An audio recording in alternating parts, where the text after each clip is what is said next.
ہے دین پڑھنا سیکھو. ان اللہ یرفع بہذا الکتاب اقواما ویضع بہ آخرین. اللہ کے رسول فرماتے ابن عمر کی روایت رضی اللہ عنہما کہ قرآن کی وجہ سے اللہ قوموں کو اٹھائیں گے اور بعض قوموں کو گرا دیں گے. آج ہم 12ویں 14ویں پتہ نہیں 16ویں PhD MPhil تک پڑھاتے ہیں. میں گواہ ہوں ان تعلیموں کا, ان کالج یونیورسٹی کی تعلیم کا گواہ ہوں. میں نے کئی جنازے ایسے پڑھائے ہیں جب باپ کے جنازے کے لیے میں اس کی میت پہ ٹھہرا تو بیٹا نکل کے میرے کان میں کہتا ہے مفتی صاحب مجھے جنازہ نہیں آتا, میں 3 دفعہ قل ہو اللہ پڑھ لوں. میں نے کئی جنازے دیکھے ہیں میرے بھائیوں. اس تعلیم کا فائدہ, یہ کیڈٹ کالج کا اسٹوڈنٹ تھا, عام بندے کی بات نہیں کر رہا. جس بندے کا حال یہ اسے جنازہ پتہ ہی نہیں ہے, پتہ ہی نہیں ہے کیسے پڑھنا ہے. موت آپ باپ کی وفات کے بعد اس کو کیا یہ گفٹ دے رہا ہے, کیا تحفہ دے رہا ہے, کیا دے رہا ہے بندہ. اس تعلیم کا فائدہ آنکھ کھلے رہنے تک ہے. قرآن والی تعلیم کا فائدہ آنکھ بند ہونے کے بعد بھی ہے.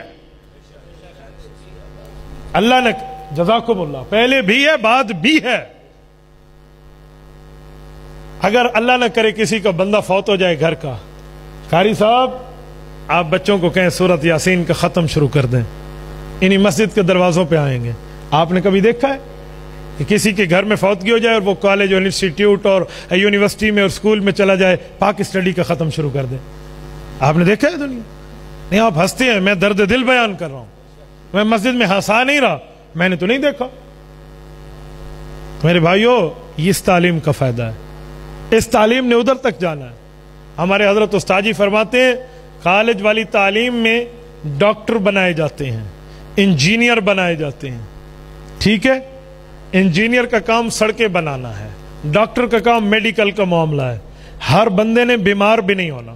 کچھ بندے ہیں جو بالکل بغیر بیماری کے دنیا میں رہتے ہیں, قلت کلام قلت نیام قلت طعام کر لیں, حدیث کے مطابق بندہ بیمار بھی نہیں ہوگا. تو نسخے موجود ہیں. ہر بندے نے بیمار نہیں ہونا, تو اسے ڈاکٹر چاہیے, یوں نہیں ہو سکتا. کسی کسی کو چاہیے. اور ہر بندے کو انجینئر بھی نہیں چاہیے, کسی کسی کو چاہیے. لیکن حافظ قرآن جو ہے وہ 10 بندوں کی قیامت میں سفارش کرائے گا. میدان محشر میں ہر کسی نے جانا ہے, اسے حافظ چاہیے. نہیں سمجھے؟ میدان محشر میں ہر کسی نے جانا ہے. دنیا میں بیمار کسی نے ہونا ہے, کسی اور ہر کسی میں جتنا فرق ہے نا وہ اسی پہ ہی دیکھ لیں کیسے قرآن کی تعلیم اور کیسے باقی تعلیموں میں فرق ہے. تو اس لیے اپنے بچوں کو قرآن پڑھائیں. اور بعض معاملات کچھ اور ہیں. قرآن تو پڑھا دیتے ہیں, جب بچہ حافظ بن گیا پھر اسے اٹھا کے آپ نے کالج میں ڈال دیا. ٹھیک ہے ڈال دیں, لیکن حافظ سے تعلق رکھیں, قاری صاحب سے تعلق ہو تاکہ قرآن اس کو یاد رہے. وہ ادھر سے بالکل یا اٹھ کے چلا گیا اور مسجد سے تعلق ختم ہو گیا تو یہ حافظ اللہ حافظ بن جائے گا. سمجھے؟ حافظ قرآن سے اللہ حافظ بن جائے گا, پھر اللہ حافظ ہوگا. اس کو بس قل ہو اللہ سے آگے پیچھے کچھ نہیں آنا جانا. حضور علیہ السلام نے فرمایا اونٹ کو رسی سے نکال دو, جتنا تیزی سے وہ بھاگتے اتنے تیزی سے قرآن سینے سے پھر نکل جائے گا. میرے بھائیوں قرآن کی منزل ساتھ دہراتا رہے. حدیث میں نہیں ہے عشرۃ من اہل بیتہ کلہم وجبت علیہ النار. اللہ کے رسول فرماتے ہیں, حضرت علی المرتضیٰ کی روایت ہے, ان 10 آدمیوں پر جہنم واجب ہو چکی ہوگی جو حافظ کے گھر والے ہوں گے. یہ حافظ ان کی بخشش کرا کر ان کو جنت میں لے کر آئے گا. یہ تمہاری جنت کی ٹکٹ گھوم رہی ہے, یہ حافظ, یہ تمہارا جنت کا انٹری پاس گھوم رہا ہے. تو ہمیں تو خوش ہونا چاہیے. اور ہماری حال کیا ہے؟ ہمارے 2 بچے 4 بچے ہوں گے نا, ایک عقل مند ہے, شکل مند ہے, خوبصورت ہے, خوبصیرت ہے, ذہین ہے, ٹیلنٹ ہے اس میں, اس کو کالج بھیجو.